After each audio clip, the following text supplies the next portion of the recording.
사도행전 2장 14절로 우리 17절까지 한 목소리로 한번 합독해 보겠습니다.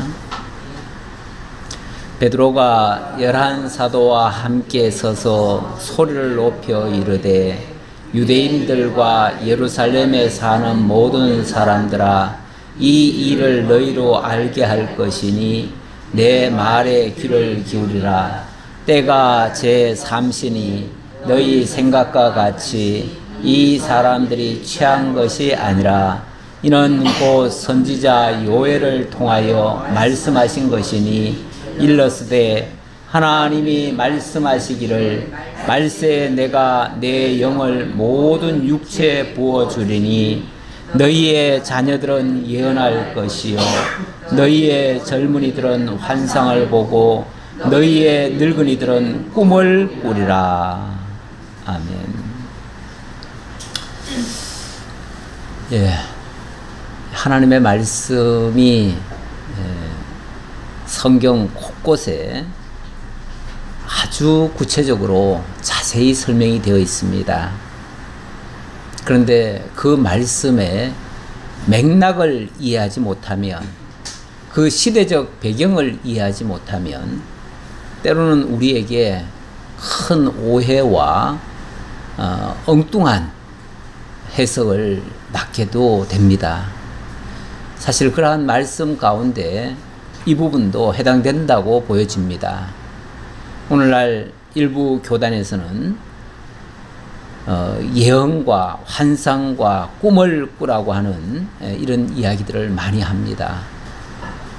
왜냐하면 이렇게 성경이 우리에게 약속하지 않았느냐고, 자녀들은 예언을 하고 젊은이들은 환상을 보고 늙은이들은 꿈을 꾸게 될 것이라고 얘기하지 않았느냐고. 더 나아가서 그때 내가 내 영을 내 남종과 여종들에게 부어주리니 그러면 그들이 예언할 것이다.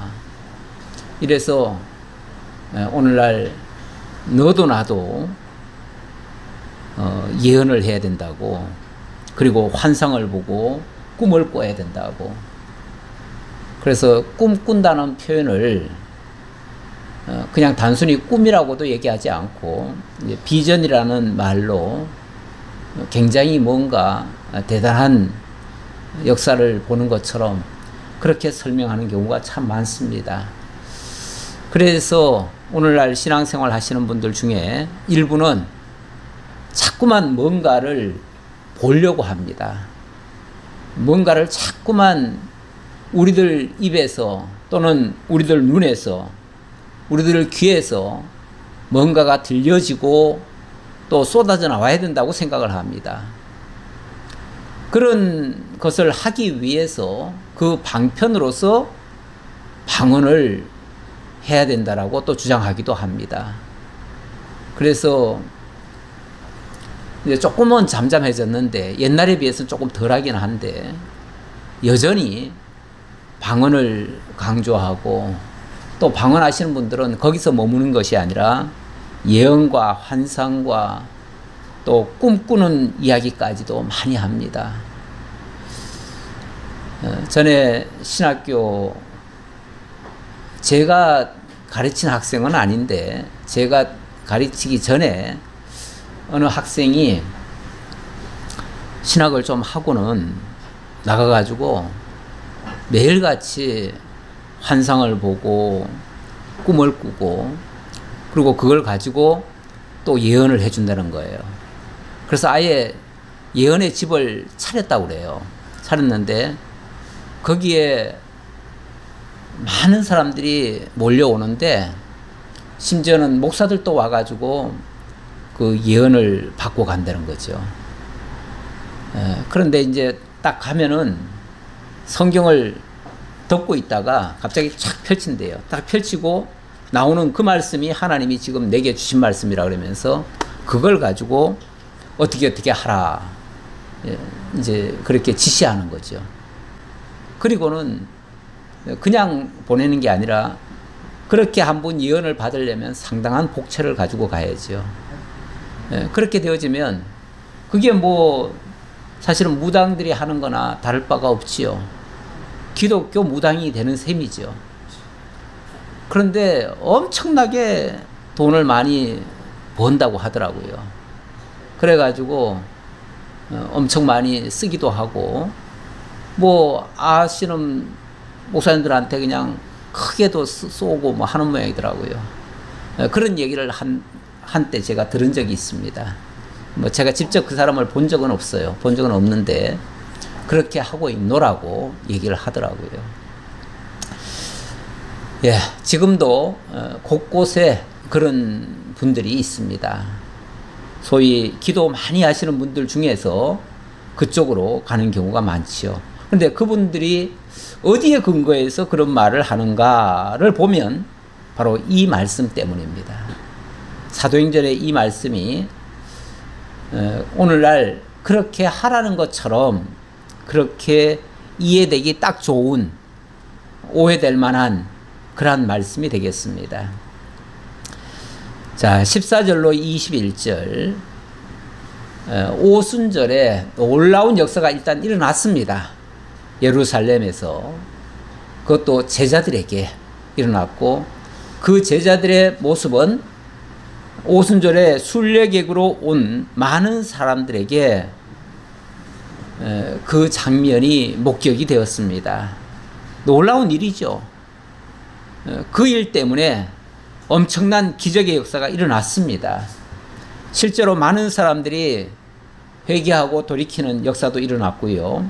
그것 때문에 초대교회가 탄생을 하게 되어집니다. 초대교회, 그 전까지는 사실은 교회라는 개념이 없었습니다. 예루살렘 성전이 있었죠. 구약 시대가 계속 지금까지 지속되어 왔었고, 그것은 성전을 중심으로 한 그런 제사 개념으로서 하나님을 섬겨드렸어요. 그런데 예수 그리스도께서 오시고 예수 그리스도를 통해서 새로운 역사가 쓰여지는 거 아닙니까? 그 역사가 바로 교회의 역사입니다. 그런데 이 성전에서 교회로 이제 뭔가 바뀌어지는 거 아닙니까? 바뀌어지는 그 시점에 엄청난 역사가 일어나는 거죠. 혁명 같은 일이죠. 그렇죠? 혁명 같은 일이에요. 이거는 완전히 다 뒤집어지는 역사예요. 그러니까 당연히 그 역사가 엄청나게 컸고, 그 과정에서 정말 모두가 다 놀랄 수밖에 없는 그런 역사가 일어났던 것은 사실입니다. 그렇게 되어질 것이 우연히 될 수는 없잖아요. 갑자기 될 수는 없잖아요. 성경의 모든 역사들은 선지자들이 예언한 대로, 그리고 예수님이 말씀하신 대로 그대로 이루어지는 역사들이거든요. 그러니까 이런 놀라운 역사가 일어났다면은 틀림없이 그 이전에 거기에 대한 예언이 있을 거예요. 그리고 예수님이 또 말씀하신 것이어야 그게 진짜라는 얘기예요. 그렇죠? 선자도 얘기한 적이 없고 예수님도 그렇게 말씀하신 적이 없는데 갑자기 무슨 일이 일어나면 그건 뜻밖의 사건이죠. 전혀 예상 못했던 일이고 성경과 무관한 얘기고 하나님과 무관한 얘기일 수도 있어요. 그런데 어떤 사건이 일어났어요. 너무나 혁명적인 일이 일어났어요. 과거 유대교회에서부터 완전히 180도 뒤집어지는 역사가 일어난 거예요. 그리고 하나님이 약속하신 하나님의 나라가 시작되기 위해서 그 하나님의 나라를 만들어가기 위한 시작점으로 하나님의 교회가 탄생을 하는 거예요. 그러니 이거는 천지가 개벽할 일이죠. 그런 일이 일어나려면 당연히 예언이 있어야 되고 선지자들의 예언이 있어야 되고 그리고 예수님의 말씀이 있어야 된다. 그러면서 오늘 거기에 대한 해석을 해주는 겁니다. 해석을 해주느라고 베드로가 이러한 이야기들을 쭉 설명해 주는 거예요. 구약의 예언을 들어서 이런 예언이 있었다. 그리고 예수님이 이렇게 말씀하셨다. 그대로 역사가 이루어지는 것이다. 라고 설명을 하는 내용이다. 그 말이죠. 근데 그거를 갑자기 시대적 배경도 다 뛰어넘고 오늘날 갑자기 그 일이 현재 시점에서 이루어지는 것처럼 이해를 해버리면 뭔가 안 맞다 그 말이죠. 안 맞아요. 그러니까 구약 특히 사도행전에 있는 이야기를 오늘날 그대로 적용해버리면은 큰 문제가 또 발생할 수가 있어요. 전혀 다른 얘기가 될 수도 있어요.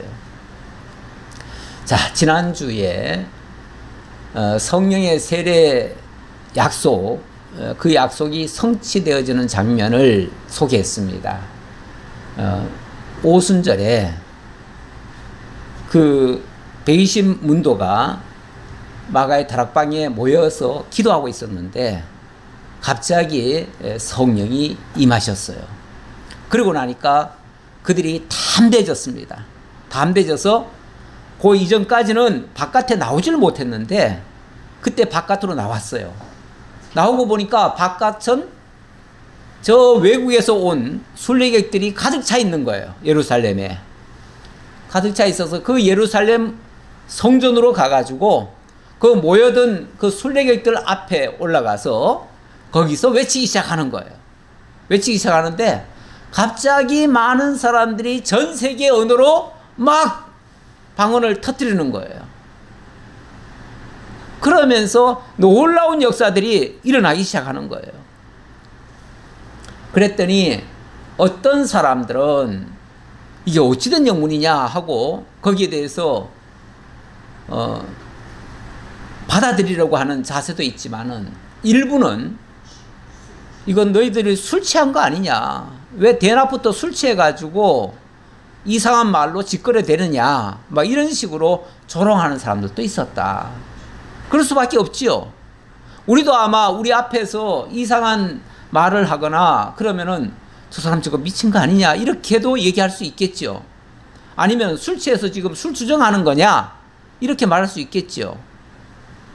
그때에 베드로가 11사도와 함께 서서 소리를 높여 이르되, 11사도와 함께 그들에게 이제 외치기 시작합니다. 이르되 유대인들과 예루살렘에 사는 모든 사람들아, 이 일을 너희로 알게 할 것이니 내 말에 귀를 기울이라.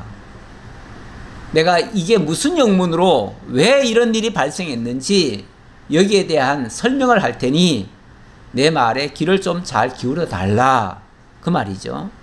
그러면서 때가 제3시니 너희 생각과 같이 이 사람들이 취한 것이 아니라 이는 고 선지자 요엘을 통하여 말씀하신 것이니 일렀으되. 자, 지금 때가 제3시다. 때가 제3시라고 하면 그 당시에 그 헬라식으로 시간을 계산을 했는데요. 3시라고 하면 거기다 6시간을 더해야 됩니다. 그러면은 아침 9시란 얘기 같아요. 너희 생각과 같이 이 사람들이 취한 것이 아니라, 아침부터 세상에 아무리 술을 좋아하는 사람이 있다 하더라도 아침부터 술 취해가지고 해롱해롱거리는 사람은 잘 없지요. 뭐 밤늦게 혹시 술을 먹고 이상한 소리 한다는 것은 이해가 되지만은 아침부터 술에 취해가지고 그렇게 술 주정하는 사람은 거의 없어요. 그러니까 이 말은 우리가 아침부터 술 취해서 지금 이 말을 하는 건 아니다. 술 취한 것이 아니고 성령이 우리에게 이렇게 말씀하게 하신 것이다 라고 하면서 여기에 대해서는 그 선지자 요엘을 통하여 말씀하신 것과 같다 이렇게 얘기를 하는 겁니다. 그러면서 구약 성경에 요엘서 2장 27절 이하에 28절부터 적힌 내용을 본문이 소개를 하고 있습니다.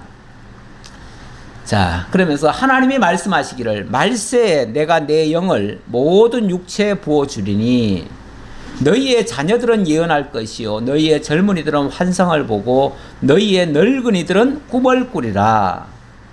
그때에 내가 내 영을 내 남종과 여종들에게 부어주리니 그들이 예언할 것이요. 점점 더 특별한 말씀들이 지금 쏟아지고 있습니다. 쏟아지고 있는데 한꺼번에 다 읽으면은 이해가 어려우니까 하나씩 하나씩 좀 설명을 드려보지요. 일단은 하나님이 말씀하시기를 말세에 내가 내 영을 모든 육체에 부어주리니 너희의 자녀들은 예언할 것이요, 이렇게 얘기했습니다. 그런데 이게 이제 요엘서를 가져왔다 그랬죠. 요엘서를 인용했다고 했는데, 그러면 요엘서에 어떻게 인용을 했는지 요엘서 본문을 한번 봐야지요. 요엘서 2장 27절에 보니까요, 그 후에 내가 내 영을 만민에게 부어주리니, 이렇게 얘기합니다. 여기는 말세라는 표현이 아니라 그 후에라고 했습니다. 그 후에. 그 후에 하나님의 역사가 성령을 만민에게 부어줄 것이다. 그렇게 되어지면 너희의 자녀들이 장래일을 말할 것이며 너희의 늙은이는 꿈을 꾸며 너희의 젊은이는 이상을 볼 것이며, 같은 표현이에요. 같은 표현인데 번역상 조금 의미가 달리 들려질 수는 있어요.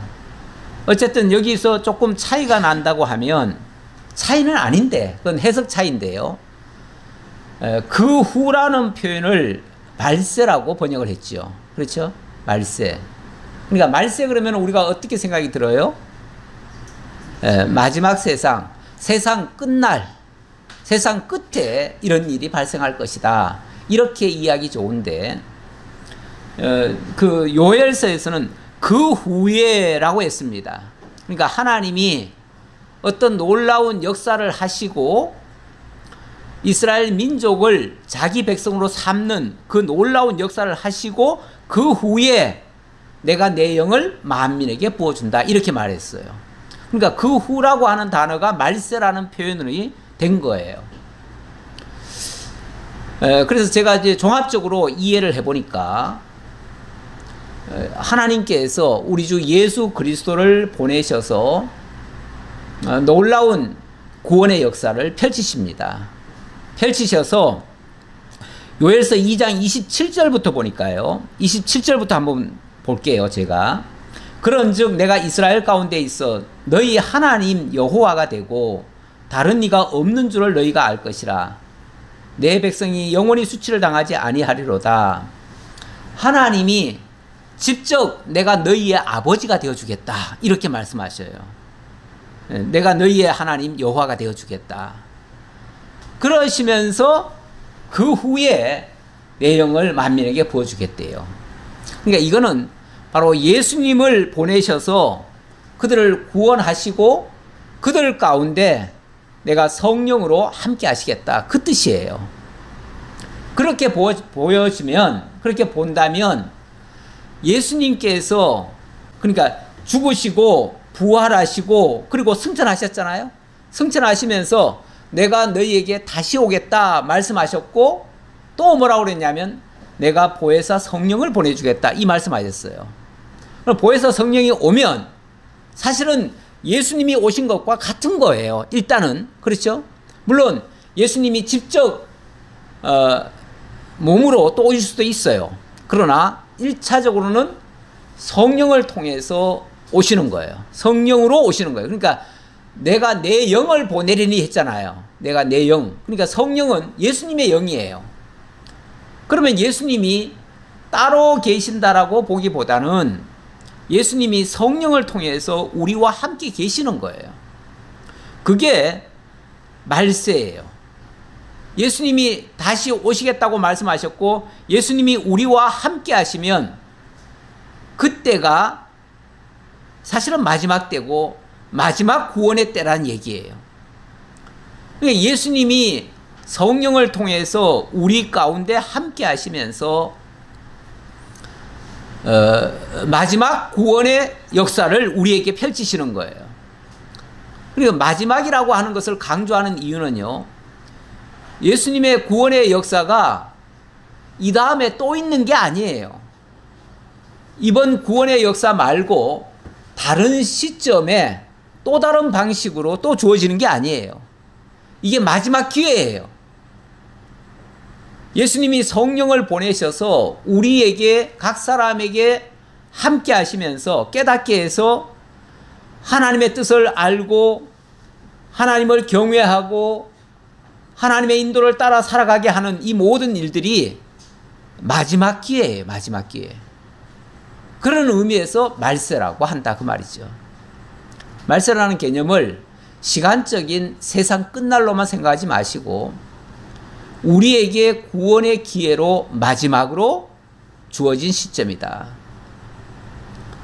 이제 예수 그리스도를 통한 예수 그리스도를 믿음으로 말미암아 그리고 예수 그리스도를 믿기까지는 성령이 함께 하심으로 예수를 믿게 되고 하나님의 뜻을 알게 되는 이 시점이 바로 이 때다 그 말이죠.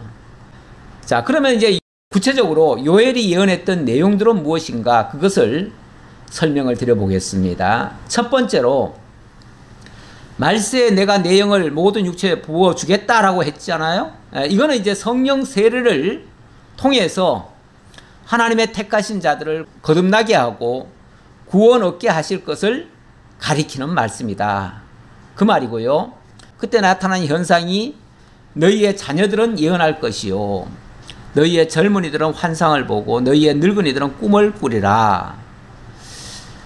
자, 이렇게 예수님이 성령을 보내셔서 약속대로 성령 세례가 베풀어지면 제일 먼저 나타나는 현상이 뭡니까? 죽었던 영이 살아나는 겁니다. 죽었던 영이 살아나면 이전에 보지 못하고 알지 못했던 것을 알게 되어지는 거예요. 그래서 전혀 알지 못했던 하나님의 나라에 대한 이야기를 할 수가 있고요. 그 구원에 대한 이야기를 할 수 있는 거예요. 하나님 나라의 이야기는요, 이 세상에 있던 이야기가 아닙니다. 그래서 이렇게 외치는 말씀들이 어찌 보면 다 예언의 말씀이에요. 그러니까 예언의 말씀이라고 해가지고 무슨 우리의 그 앞날을 예측해 주는 거, 마치 점장이가 내일 무슨 일이 있을 것이다 이렇게 말해주는 정도로 이해하시면 안 됩니다. 그런 예언이 아니에요. 그런 예언이 아니고 하나님 나라의 이야기를 하는 거예요. 이 세상에 속한 이야기를 하는 것이 아니라 하나님 나라를 이야기하는 거예요. 하나님의 자녀들 입에서 하나님 나라가 선포가 되어지는 거예요. 이걸 얘기하는 것이지 무슨 뭐 별다른 이야기라고 생각하실 필요가 없습니다. 일단 죽었던 영이 살아나면요, 그들이 하나님의 자녀가 되어집니다. 그래서 너희의 자녀들은 예언할 것이요 이렇게 얘기했는데, 그들이 자녀가 되면 하나님을 아바 아버지라 부르게 되어지고, 그리고 젊은이들은 환상을 본다고 했는데 젊은이들은 하나님의 살아계심을 자신들이 체험을 하는 거예요. 체험을 해서 그 확증하고 믿음을 갖게 된다 그 말이에요. 그리고 너희의 늙은이들은 꿈을 꾸리라 그랬는데, 사실 우리가 이 땅에 살아가는 모든 사람들이 하나님을 알기 전까지는 소망이 없었습니다. 그냥 살아가는 것이 목적이었고 죽으면 그걸로 끝이었어요. 그런데 소망이 없던 그들에게 영원한 하나님 나라에 대한 소망을 갖게 되어지는 거예요. 이게 바로 꿈을 꾸는 모습이에요. 이게 비전이에요. 그러니까 하나님이, 비전이라고 하는 것은요, 내가 꾸는 꿈이 아니고 하나님이 보여주시는 거예요. 하나님이 보여주는 것을 비전이라고 할 수 있는데, 뭐 젊은이들이 큰 꿈을 꾸라 이런 표현을 하지요. 그거는 내가 뭔가를 계획을 하고 뭔가 큰 기대를 하고 그 야망을 불살르라는 거예요. 그렇죠? 내가 뭘 하라는 거잖아요.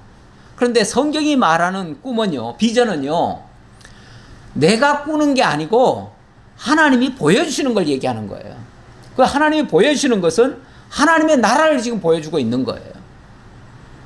하나님 아버지 예수를 그리스도로 나의 주로 영접하고 하나님을 아버지로 이렇게 모시고 그분과 더불어 영원히 함께 살아갈 이러한 소망을 갖게 되어지는 거예요.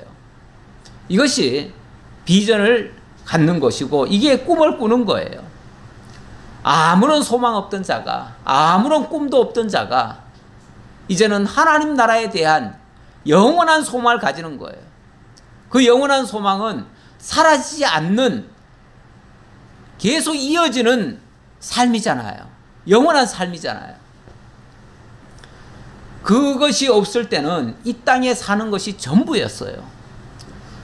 한평생 물론 뭐 잘 살아보려고 온갖 방법 노력 다 해보지만은 그러나 살만하면요, 사람들 꼭 그런 소리 하더라고요. 우리 옛날 어르신들도 그 소리 하는데 이제 살만하니까 죽는다고요. 우리는 살만하면 그때 죽어요. 대체적으로. 그 전까지는요, 사는지 죽는지도 모르고 그냥 열심히 땅만 파고 열심히 일만 했는데 어느 날 이제 좀 살만하다 하면은 하나님이 내일 내가 네 영혼을 거두리니 이렇게 돼버려요. 그러면 네 것이 되겠느냐? 이렇게 모은 것은 네 것이 되겠으며 너는 어떻게 되겠느냐? 그렇게 어리석은 부자 같은 예수님의 비유 속에 그 어리석은 부자 같은 모습을 모든 사람이 띠고 있었던 거예요. 그런데 이제 우리는 그렇게 죽음으로써 끝나는 인생이 아니라 영원한 하나님의 나라를 소망을 하고 이제 죽어도 죽는 게 아니라 죽으면 영원한 천국으로 들어가는 오히려 더 큰 기쁨을 얻게 되는 그런 걸로 소망을 갖게 된다 그 말이죠. 그러니까 늙은이가 절망이 아니고 원래 늙은이는 이제 늙었으니까 죽으면은 끝이라고 하면은 이제 절망 상태가 되잖아요. 근데 이제 절망이 아니라 새로운 삶을 기다리는 거죠. 그게 꿈이에요. 그게 모든 늙은이들이 제대로 하나님 앞에서 익은 자들의 소망이에요. 사실 늙었다는 표현이 썩 그렇게 좋아 보이지는 않지요. 그래서 익어가는 삶 그렇게도 표현하시는 분이 있어요.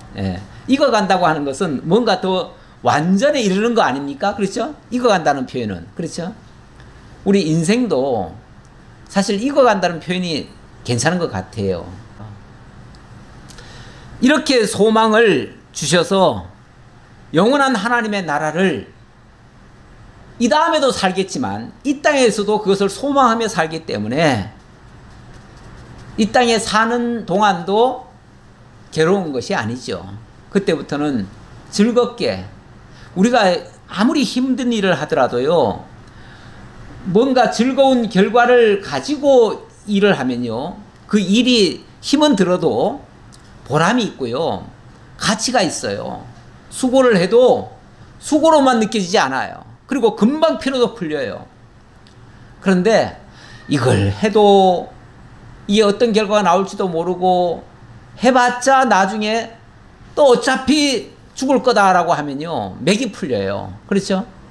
맥이 풀리고 더 이상 해야 되는 의미를 못 찾아요. 그렇게 되어지면 아유, 이렇게 힘들 바에는 차라리 그냥 끝내버리자 이러는 경우도 있어요. 그런데 이 소망이 있다고 하는 것은요, 모든 것을 놓을 필요가 없어요.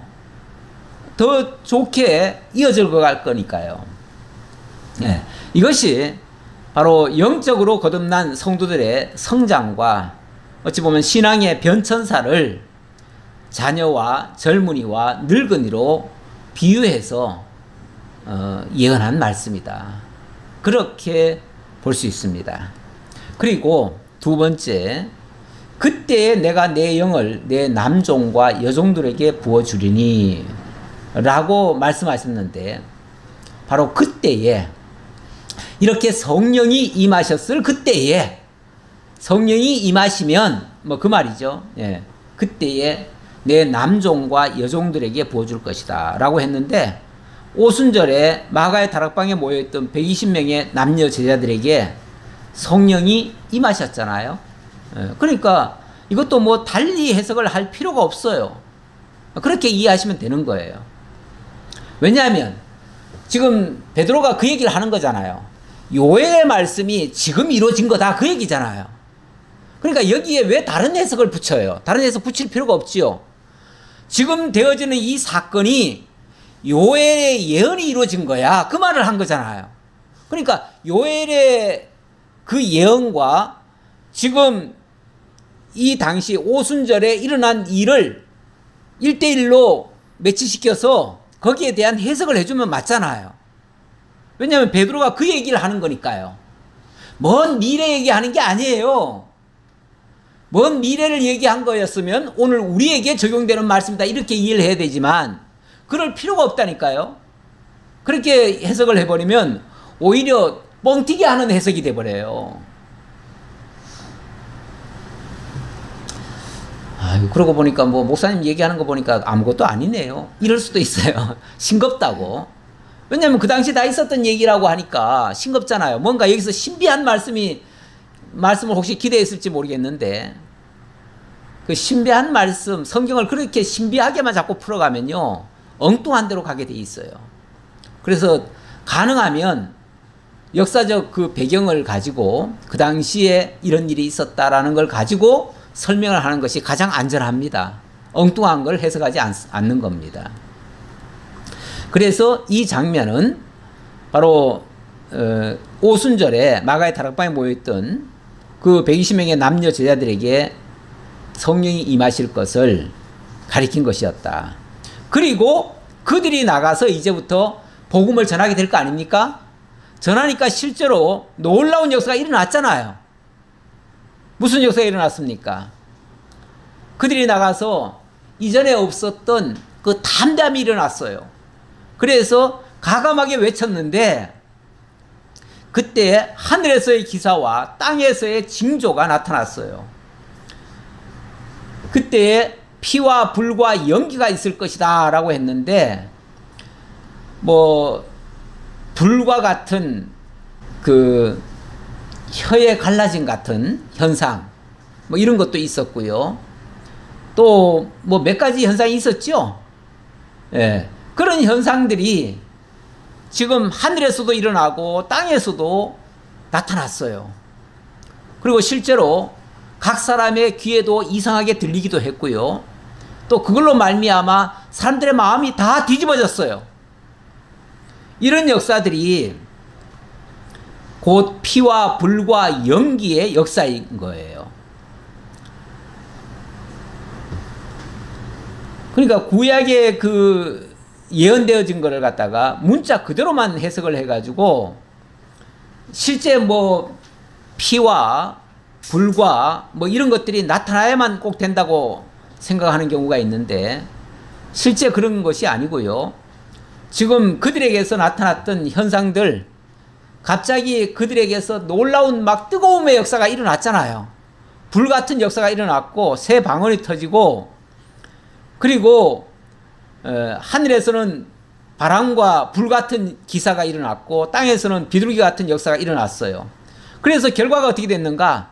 어찌할꼬 하면서 회개하고 돌아서는 무리들이 많이 일어났어요. 물론 아직까지는 그 얘기는 안 했는데 요 다음에 이제 나올 거예요, 곧바로. 그래서 사람들에게 많은 역사가 일어났어요. 그리고 세 번째는요. 주의 크고 영화로운 날이 이르기 전에 해가 변하여 어두워지고 달이 변하여 피가 되리라 라고 하였는데 여기 주의 크고 영화로운 날이 이르기 전에 라고 했어요.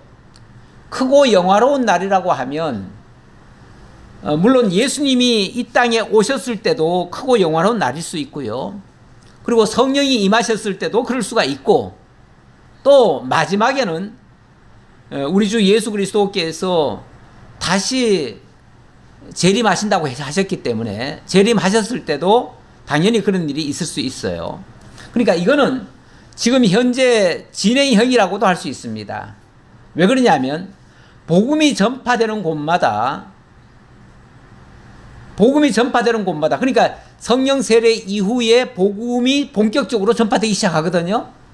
전파되는 곳곳마다 놀라운 심판의 역사가 일어나요. 거기서 구원 얻을 자와 심판받을 자가 완전하게 나뉘어지는 역사가 일어나요. 그때에 누구든지 주의 이름을 부르는 자는 구원을 얻게 될 것이다 라는 말씀도 있고요. 또 그 말씀이 없더라도 당연히 거스르는 자는 심판을 받게 되어져요. 그래서 복음이 전파되는 곳마다 두 가지 역사가 일어나요. 한편에는 어찌할꼬 하면서 회개하고 돌아서는 사람들이 있고, 또 한편에서는 아주 극렬한 저항이 일어납니다. 그래가지고 복음 전하는 사람을 때려 죽이든지 아니면은 핍박을 해가지고 피해 역사가 또 일어납니다. 어찌 보면 이런 것들이 일어날 것을 지금 가리키는 표현이에요. 그리고 그럴 때에는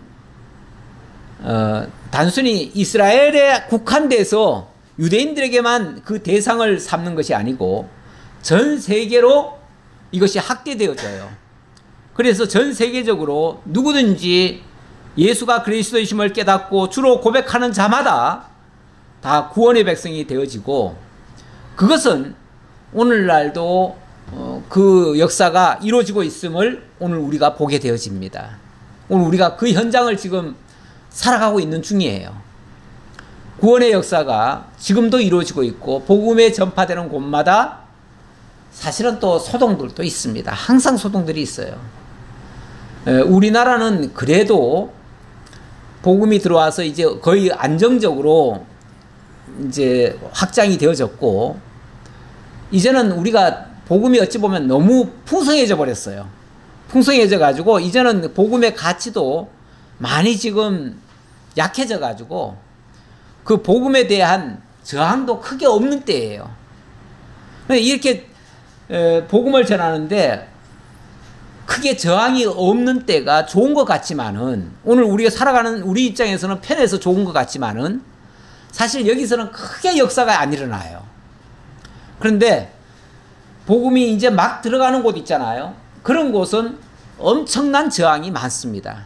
저항이 많은 곳에서 정말 불과 피해 역사가 일어나는데, 그런 곳에서 놀라운 또 구원의 역사도 또 일어나요. 많이 일어나요.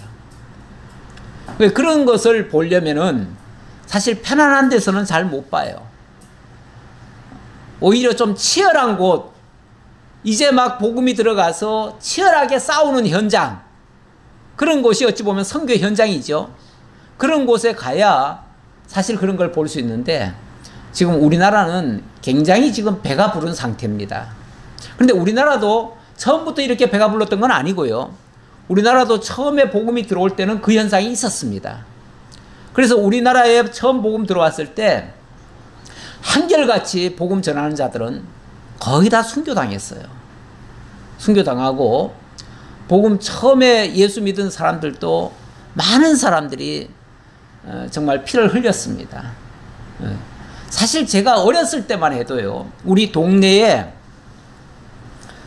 한 분이 그러니까 처녀가 교회를 다니니까 아버지가 죽인다고 그 딸을 그냥 놓고, 옛날 작두 있잖아, 작두에다 집어넣어가지고 예수 믿을래 죽을래 그러면서 그렇게 협박을 한 적이 있었어요.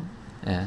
물론 실제로 뭐 죽이지는 않았지만은 그렇게 겁박을 하고, 그래가지고 그냥 예수 못 믿게 하려고 그렇게 한 적이 있었어요. 근데 자기 아버지니까 실제 죽이지는 않았지만은 가끔 보면은 실제로 죽이는 경우도 있습니다. 예.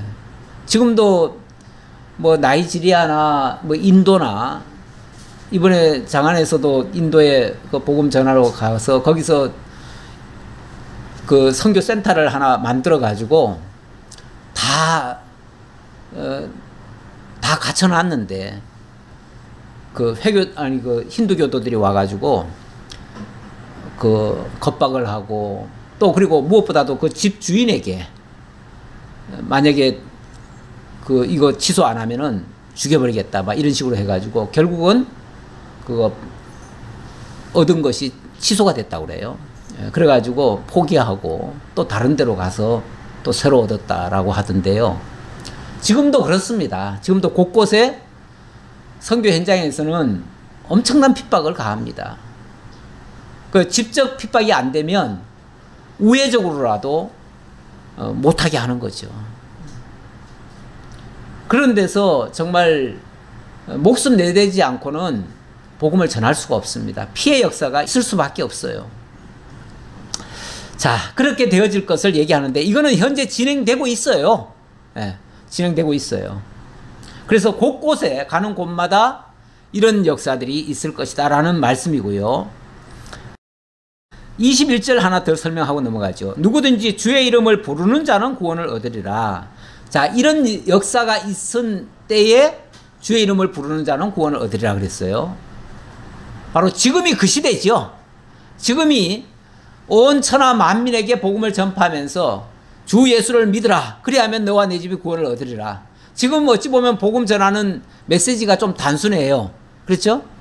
주 예수를 믿으라. 그리하면 너와 내 집이 구원을 얻으리라.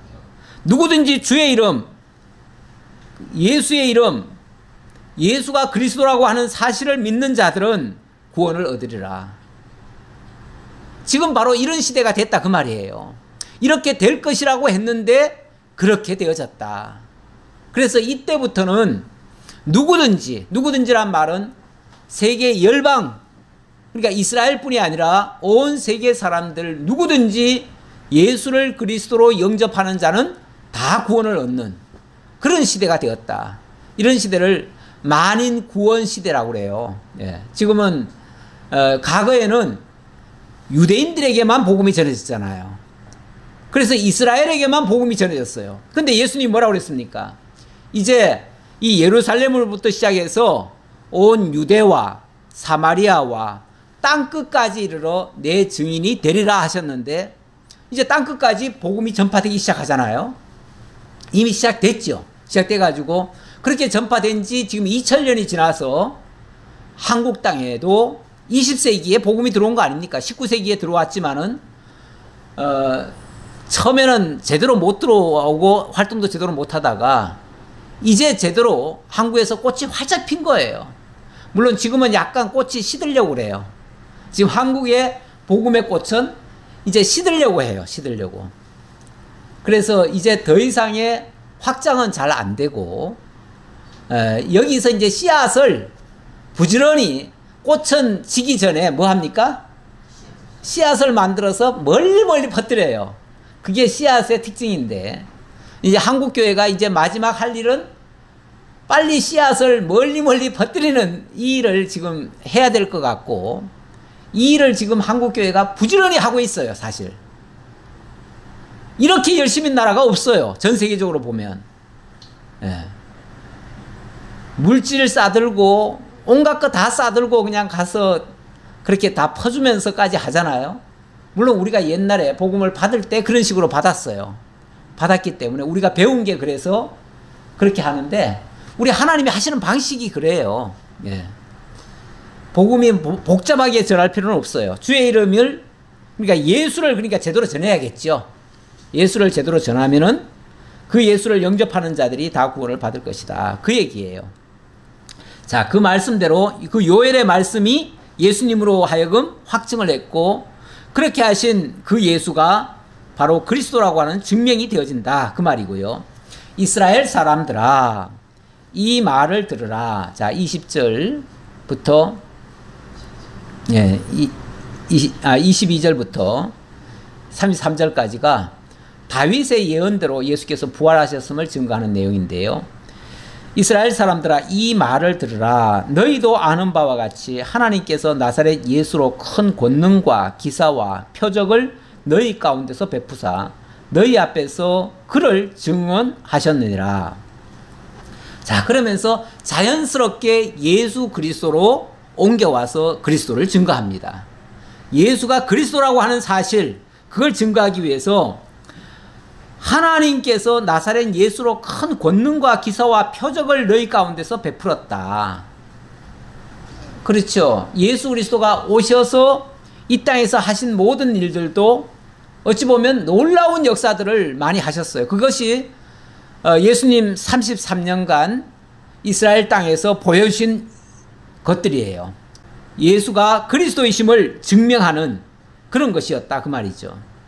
그가 하나님께서 정하신 뜻과 미리 아신 대로 내준 바 되었거늘 너희가 법 없는 자들의 손을 빌려 못 박아 죽였으나 하나님께서 그를 사망의 고통에서 풀어 살리셨으니 이는 그가 사망에 매여 있을 수 없었습니다.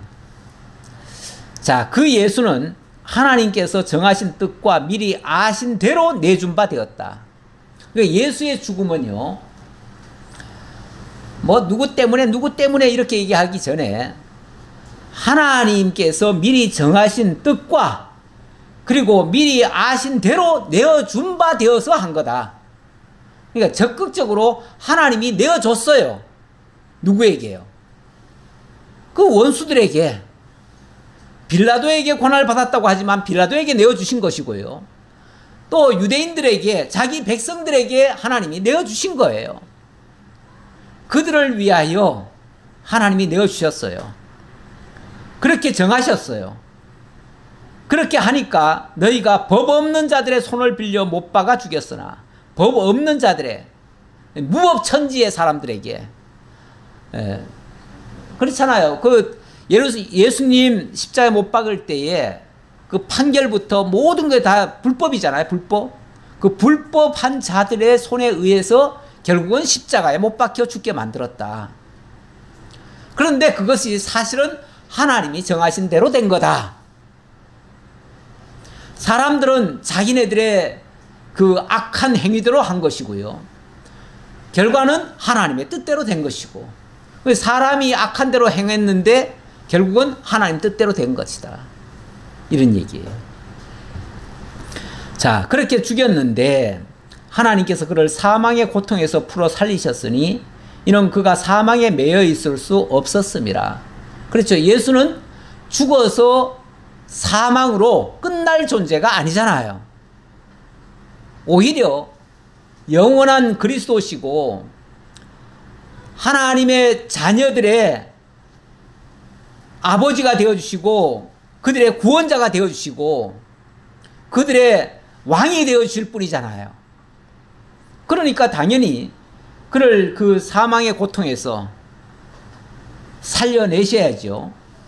그렇게 해서 예수 그리스도가 다시 부활하신 것이다. 자, 이 얘기를 했고요.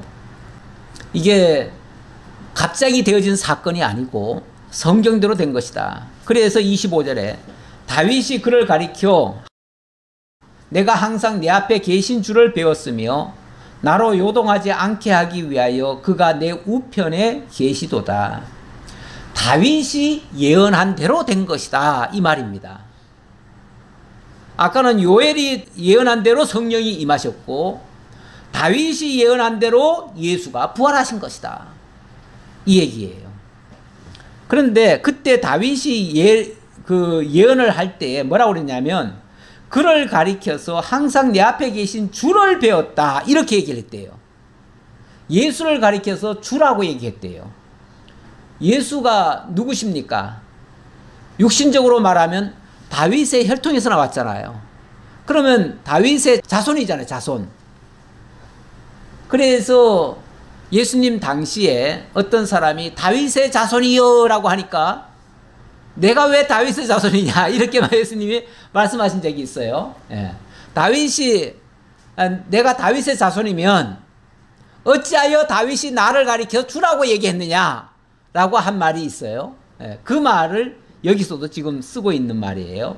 엄밀하게 말하면은 예수는 족보상으로는 맞는데 엄밀하게 말하면 예수님은 성령으로 잉태하신 분이잖아요. 그러니까 다윗의 자손이라고 말할 수가 없는 거죠. 아주 뭐 과학적으로 들어가 보면은 그렇죠? 예. 그래서 성령으로 잉태했기 때문에 그는 영원하신 그리스도시다. 그리고 다윗의 주가 되신다. 이렇게도 표현할 수 있다 그 말이죠. 그러므로 내 마음이 기뻐하였고 내 혀도 즐거워하였으며 육체도 희망에 거하리니 이는 내 영혼을 음부에 버리지 아니하시며 주의 거룩한 자로 썩음을 당하지 않게 하실 것이미로다. 이래서 다윗도 그 엄청난 고통 속에 살았잖아요. 일평생을. 그렇죠? 왕이 되기 전까지 얼마나 많은 고통을 받았어요. 그때는 절망 가운데 살았죠. 그런데 하나님께서 메시아를 보내주시겠다고 약속을 하셨고 그에게 그 구원을 약속하셨기 때문에 그래서 다윗이 기뻐하고 마음이 기뻐하고 즐거워하고 육체도 희망에 거할 수 있었다. 왜냐하면 나를 음부에 버리지 아니하시고 거룩한 자로 썩음을 당하지 않게 하실 것이 분명하니까 그걸 보고 다윗이 정말 소망을 가지고 그렇게 힘차게 살았다. 그 얘기예요.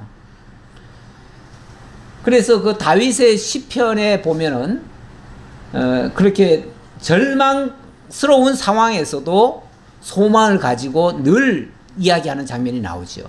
그러니까 현실은 절망입니다. 그런데 하나님이 보여주신 그 비전은 소망이에요.